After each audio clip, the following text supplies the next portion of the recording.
자, 사회복지 전문 방송 공감복지 라디오, 오늘 이 시간에는 한국학교사회복지사협회장, 현재는 인천광역시 교육청 미래교육위원장님을 맡고 계시고요.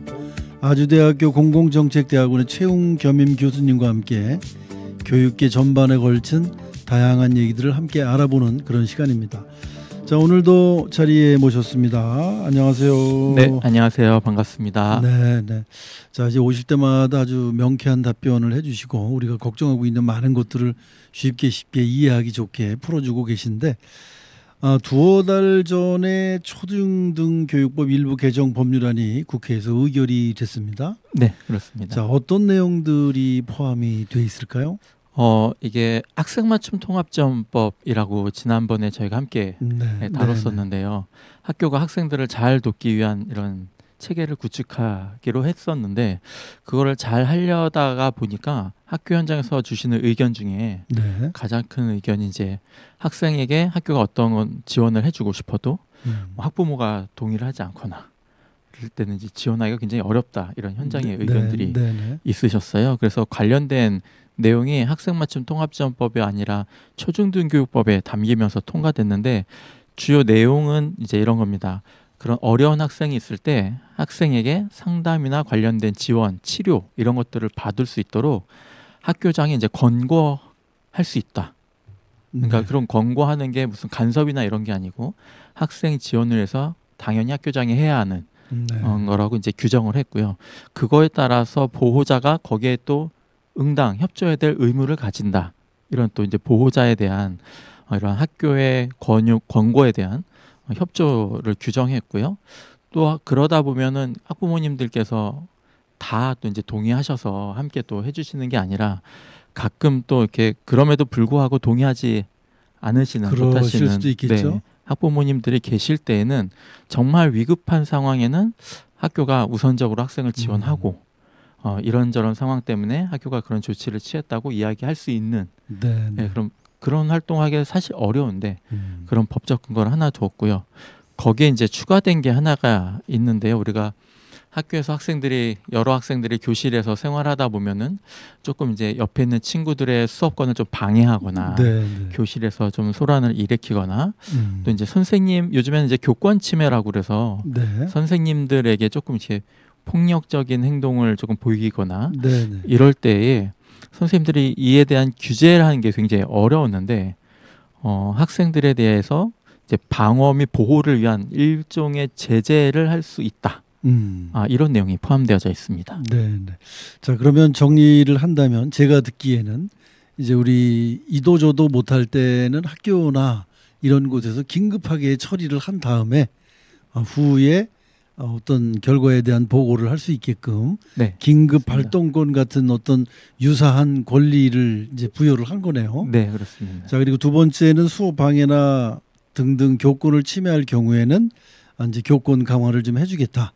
이런 내용으로 돼 있는 것 같은 생각이 드는데, 자, 그렇다면 이번에 개정된 법안이 학생의 학습권 보장이라든가 또 교원의 교육 활동 보호 강화에 좀 더 중점을 둔 거다, 이렇게 봐야 되겠네요.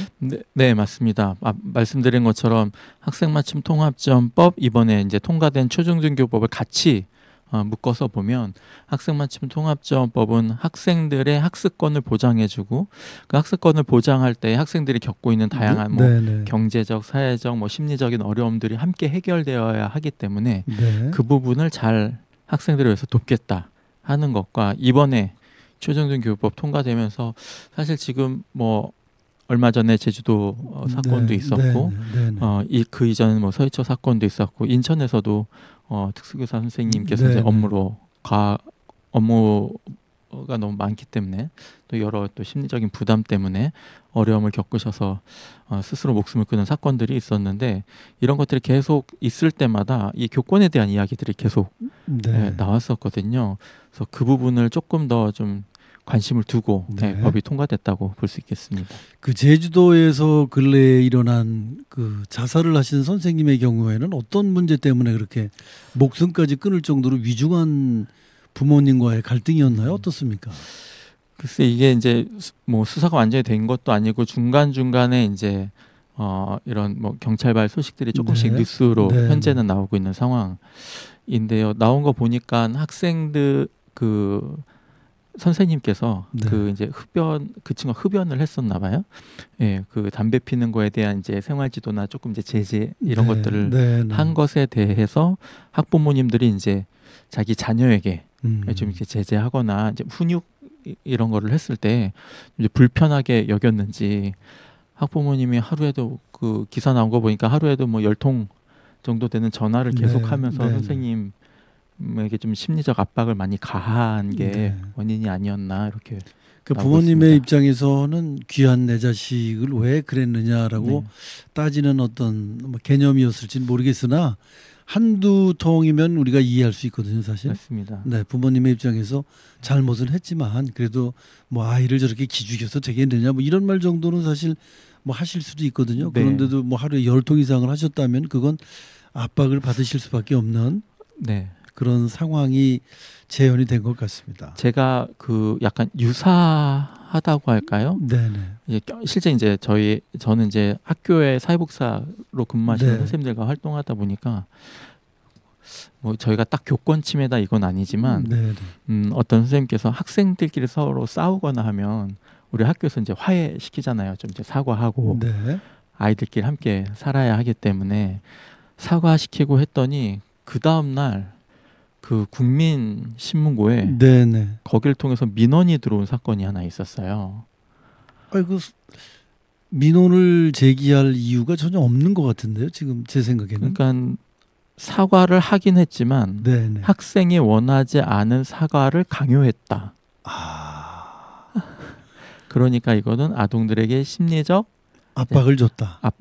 아동 학대에 정서적 학대에 해당한다. 이래서 이제 국민신문고에 올라왔었는데 저도 이제 뭐 사회복지 전공하긴 했지만 교육 현장에서 이렇게 함께 활동하다 보니까 이런 어려움들에 대해서 뭐 저희가 선생님들의 마음을 제가 100% 알 수는 없지만 그래도 일부 공감은 되면서 굉장히 어려운 문제다 이렇게 생각하면서 지켜보고 있습니다. 네, 객관적으로 누가 봐도 사실 그런 부분들은 뭐 10에 7, 8은 좀 너무한 거 아니냐 이렇게 우리 교사 편을 좀 지지해 줄 수 있는 사안들인 것 같아요. 지금 얘기를 들어보면 뭐 네. 정상적인 사고가 있는 분이라면은 사실 뭐 서로 화해를 시킨 건데 원하지 않은 화해를 왜 시켰느냐 그러면 계속 싸움을 붙일 수는 없는 거 아니에요. 맞습니다. 그렇다 그냥 지켜보기만 할 수도 없고요. 지켜봤으면 또 왜 아이들이 네. 싸우는데 지켜봤냐고 또 시시비를 걸 수 있거든요. 네. 그래서 이제 이런 문제들은 사실 아이들의 문제인데 아이들의 문제를 너무 그 확대 해석을 함으로써 교사에게까지 심적 피해를 주는 게 근데 뭐 내 아이면은 어떨까 싶지만 네, 아무튼 뭐 답변을 좀 서로 나누기가 어려운 부분이긴 합니다.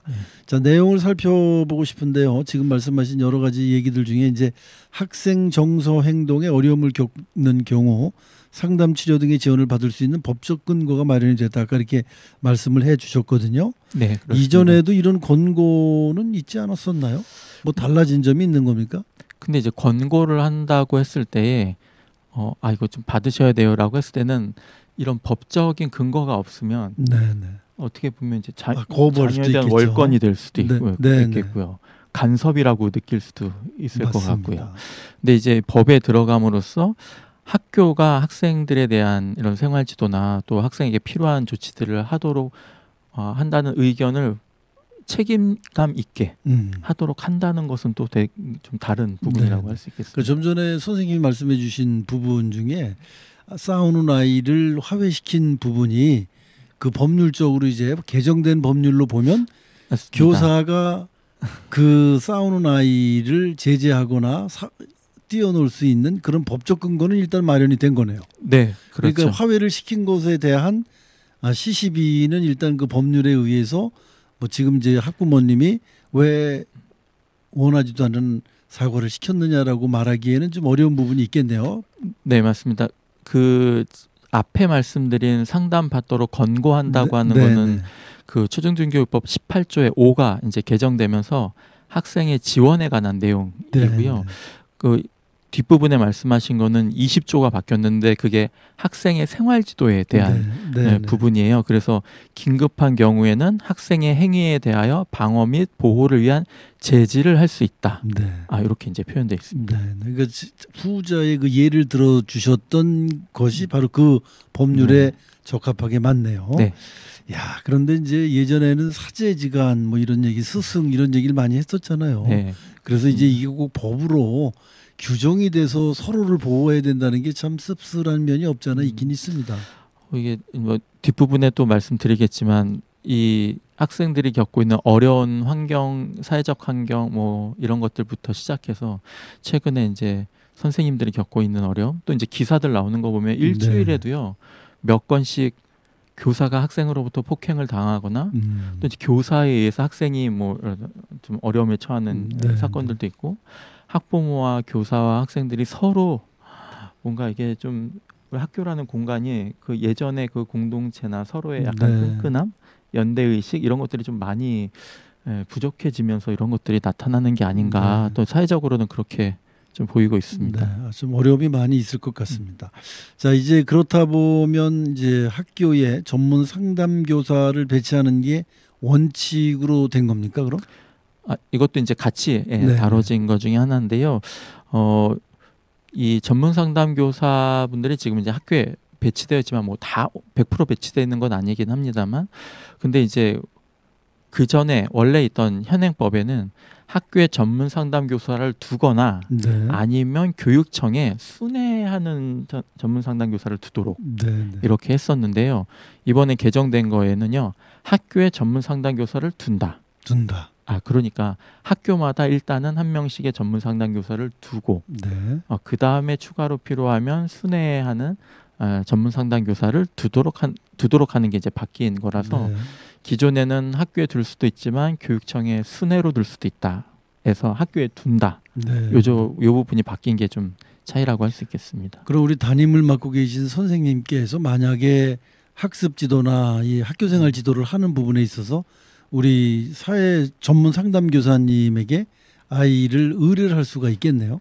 네, 그렇죠. 그리고 전문 상담 교사 선생님들께서 이제 조금 더 전문적인, 이제 심리적으로 조금 더 어렵고, 담임 선생님들도 담임 교사분들도 학생에 대한 상담이나 기초적인 건 하시지만 또 이제 학생들의 특성에 따라서 굉장히 또 전문적인 상담이 필요할 경우에는 전문 상담 교사 선생님을 통해서 할 수 있을 것 같습니다. 그래서 어떤 타이르거나 그런 범위를 벗어나야 되니까 전문적인 분들은 자, 그리고 이번에 또 바뀐 법률 중에는 이 교사들이 긴급한 상황에서 법이나 방어나 보호를 위한 제지를 할 수 있는 법적 근거가 마련이 됐다고 하던데요.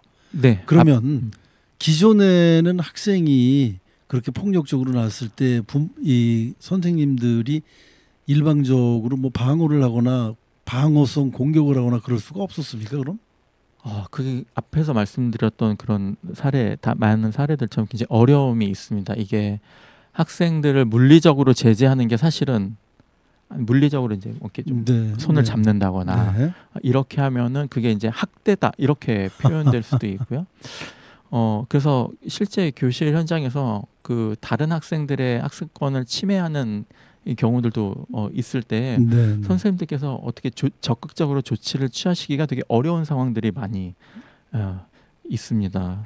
그래서 그 법이 없을 때는 뭔가 선생님들도 기존에 원래 우리 학교라는 곳이 선생님들께 이런 생활지도나 이런 부분도 함께 맡기고 같이 했었는데, 이 부분에 대해서 적극적으로 생활지도 하시고 학생들을 조금 뭐 타이른다거나 이렇게 되는 게 예전처럼 그냥 선생님께서 우리를 위해서 해주는 이야기라고 받아들여주면 좋은데, 요즘은 안 그렇고요. 요즘은 또 그렇지 않기 때문에 그 알게 되면 이제 학부모님들께서 또 다양한 또 의견을 제시하거나 하면은 그때부터 굉장히 어려워지는 거예요. 이게 이제 고소 고발이 난무하고 실제 아동 학대나 이런 건으로 고발당하는 교사분들이 굉장히 많이 현장에 계시고, 그렇게 해서 고발을 당하면 그때부터는 지금 학생들한 수업이 문제가 아니죠. 그 사건에 이제 고발이 되고 나면 그거에 대한 행정적인 처리, 법원 왔다 갔다 하고 이런 것들이 선생님들로 하여금 굉장히 큰 스트레스를 주는 것 같습니다. 그런 것들을 보호할 수 있는 법령이 이번에 교사 여러분들을 보호하기 위해서 많이 개정이 됐다. 네. 이렇게 생각하면 되겠네요. 네, 그렇습니다. 예전 그 친구라는 영화에서 네 아버지 뭐하노 이러면서 막 때렸던 장면들 있지 않습니까? 네, 이제 그런 건 추억의 영화 속에서나 나오는 그런 장면을 우리가 기억을 해야 되겠네요. 때리면 안 되죠. 안 돼. 그건 잘못된 장면인데, 그래도 생활지도라는 면에서 선생님들이 어른으로서 할 수 있는 충고도 이제 못 하게 되는 이런 상황이 돼서 조금 안타까움이 있는데요.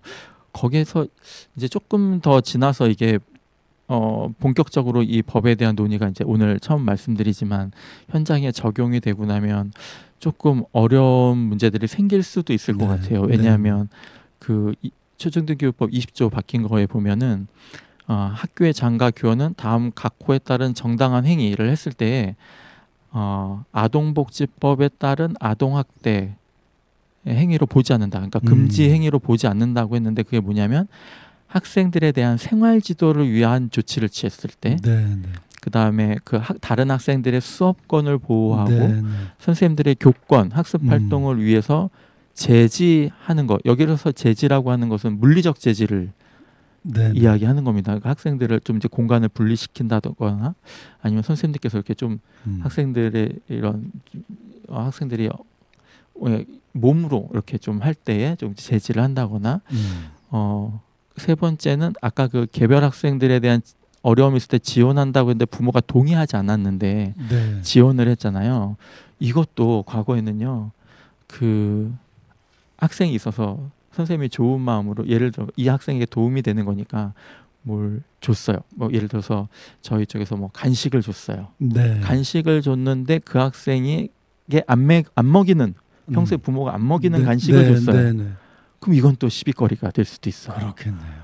네, 그러니까 선생님들이 좋은 마음으로 뭘 지원한다 하더라도 개별 학생에 대한 뭐 심리적 지원이나 이런 거 한다 그래도 우리 아이를 뭘로 보고 왜 내가 동의하지 않았는데 이러면서 그 자체를 학대로 보는 경우들도 있었거든요. 그러니까 이에 해당하는 것이 이제 아동에 대한 금지 행위로 보지 않는다고 했는데 또 한편에서는 아동복지 쪽에서는 그럼에도 불구하고 학생들에 대해서 어린 아동에 대해서의 물리적 제재나 이런 게 그럼 온당하냐 또 이런 논의들이 또 있을 수도 있을 것 같습니다. 세세한 부분들에 대한 어떤 경우의 수가 굉장히 많이 발생할 수가 있겠네요. 네, 맞습니다. 지금 이제 법률이 제정이 됐다고는 하지만 결국에는 그 많은 경우의 수의 사례들이 많이 쌓여야만 이 법이 온전하게 집행이 되고 서로의 불편함이나 서로의 억울함이 없게끔 체제가 정비가 될 것 같아요. 그런 생각이 듭니다. 지금 이제 시작이기 때문에 조금 이제 다소 적용이 되느냐 안 되느냐 이 문제 갖고도 굉장히 시시비가 있을 것 같아요. 맞습니다. 이 법률에 이게 적용이 되냐 안 되냐 또 서로 그 부모님과 교사 또 학생 뭐 이렇게 서로 의견이 적용 범위에 대한 인식이 달라서 문제가 되는 경우도 있을 것 같고 말이죠. 요즘은 그래서 예전에 할아버지들이 뭐 남의 집에 아이들 예쁘다고 이렇게 뺨도 만져주고 그랬는데 요즘은 절대 안 되잖아요. 큰일 납니다. 이제 그런 것들이 이렇게 바뀌어 가듯이 이제 우리 모든 사람들이 그런 바뀌는 것에 대한 인식을 이제는 해야 될 필요가 있다. 그런 의미에서 이 법이 만들어진 것은 결국 이제 인식의 변화를 주는 계기의 시작이다. 이렇게 좀 긍정적으로 봐야 될 것 같네요.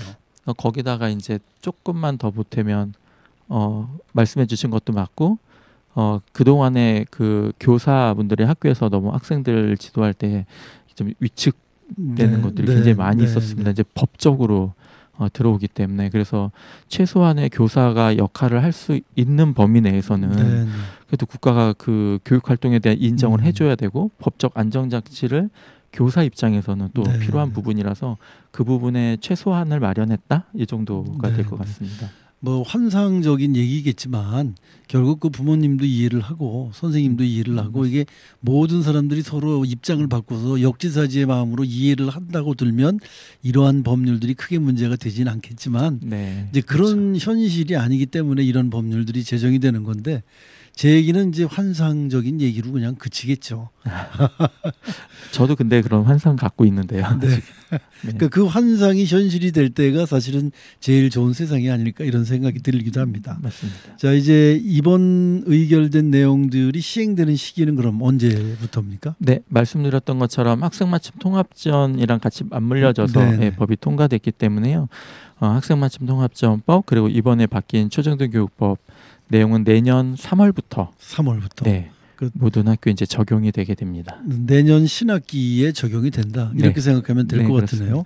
전문 상담 교사에 대한 내용은 이미 이제 개정이 조금 더 빨리 시행이 돼서 10월부터 네, 적용이 될 거라서요. 그때부터 조금 더 전문 상담 교사 선생님들을 학교 자체에 배치하는 것들이 조금 더 늘어나지 않을까 이렇게 기대하고 있습니다. 전문 교사님들 미리 배치하는 건 뭐 그분들이 전문이니까 지금 당장 시행을 해도 문제가 없지만 우리 이제 새로운 법령에 대한 그 이해나 또 맞습니다. 학부모들에게 어떤 고지나 안내를 하기 위해서는 준비 기간이 필요하기 때문에 내년 신학기가 적당하긴 하네요. 네, 제 생각에도. 네. 자, 그럼 이제 마지막으로 이 시행 전에 네. 우리 인천에서는 어떤 준비들을 해야 합니까? 이 계속 학교 현장에서 어려움을 겪고 있다 이런 얘기들은 뭐 전국에서 다 계속 네. 하고 있는 얘기고 법이 시행된다고 해도 말씀해 주신 것처럼 이게 또 다 바라보는 시각이나 입장들이 다르기 때문에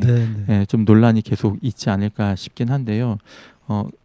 이 교사분들의 어려움과 관련돼서 교원단체나 이런 데서 주장하시는 것 중에 가장 큰 거는 이런 학부모님들의 민원이나 이런 것을 받았을 때 교사의 개인 휴대폰을 통해서 직접 전화하게 하는 거 좀 막아달라였거든요. 그래서 학교에 민원이나 이런 창구들을 좀 정확하게 물론 지금도 하고 계시긴 합니다만 그런 것들이 잘 적용될 수 있도록 하는 것이 점검이 되게 필요하다는 생각이 들고요. 또 한편으로는 우리 같이 말씀해 주신 앵커님께서 말씀해 주신 대로 저도 아직 꿈을 포기하지 않고 있는데 맨 처음에 말씀드렸던 것처럼 교사분들의 어려움, 학생들의 어려움, 또 이제 학부모님들께서 그렇게 염려하시는 것들을 다 종합해 보면 결국 우리 사회 안에서 학교라는 공간을 봤을 때 학교라는 사회가 서로 간에 이런 신뢰나 이런 것들이 많이 붕괴되고 있다는 취지여서 그런 것들이 붕괴됐지만 그걸 다시 살려야 한다. 이거 살리지 않으면 사실 학교에 굳이 이런 서로 간의 이런 갈등이 계속 커지면서 함께 이거를 같이 생활하도록 하는 게 과연 옳을 것인가 맞나 이런 고민까지 가더라고요. 저 고민하다 보니까. 그래서 지금의 공교육 체계 그리고 이제 학생들의 교육과 이제 보육과 모든 것들을 함께 고민하고 있는 학교가 그래도 우리 사회에서 기여하는 바가 굉장히 크기 때문에 학교 안에서 학생, 학부모, 교사들의 그 신뢰를 회복하고 공동체성을 회복하도록 하기 위한 노력들이 굉장히 중요하고 이걸 교권 따로 학생 보호권 따로 이렇게 따로따로 또 하면 법적 논쟁 이것만 남고 결국엔 학교는 그거에 의해서 또 어려움을 겪게 될 거라서 조금 더 넓은 시각으로 함께 이 학생들의 어려움, 교사들의 어려움을 근본적으로 해결하고 하는 노력들이 좀 필요하다. 그리고 그 안에 뭐 다양한 해결 방법이 있겠지만은 학교는 그래도 교육 활동을 하는 곳이잖아요. 그래서 학생들과 조금 더 다양한 교육 활동으로 또 교육 활동하는 내용을 좋은 거를 많이 하는데 학부모님들이 모르시는 게 너무 많다고 우리 지난번에도 한번 말씀 나눴었는데 학부모님들이 조금 더 교육 과정에 관심을 가지실 수 있도록 하는 노력들도 함께 하면 좋겠다 이런 생각을 해봅니다. 교육과 관련돼서 사실 교육 TV가 있긴 합니다만은 교육 방송이 인천만 하더라도 인천의 어떤 교육의 다양성 또 학생을 위한 여러 가지 제도들 이런 것들을 홍보할 수 있는 홍보 창구가 좀 많이 더 활성화돼야 돼요. 말씀하신 맞습니다. 대로 굉장히 잘하고 있는데 아무도 몰라요.